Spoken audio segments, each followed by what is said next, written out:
Alam nyo guys, gusto ko lang i-share sa inyo na nakakataba ng puso na kahit papano ay nagiging effective ako para sa inyo. Sa totoo lang guys, kukunti lang talaga yung nanonood sa akin. Yung magkaroon lang ako ng 200 views tsaka 10 hearts, masayang masaya na ako no? Obvious naman na small TikToker lang ako. Hindi katulad ng ibang influencer dyan ng mga sikat kung makabenta ay sobrang dami.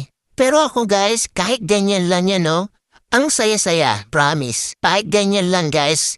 Feeling ko hindi ako napanghihinaan ng loob.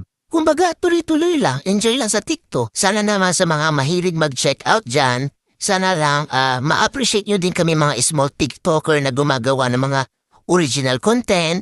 Hayaan nyo na yung mga influencer, mayayaman na yun. Yung tipong sila naka-iPhone 14, yung mga video camera nila, gaganda. Tapos ako naka-Realme, ang labo pa. Support nyo naman ako guys as a small TikToker dito na gumagawa ng original content. Sana ma-appreciate niyo po ang mga video ko. Salamat!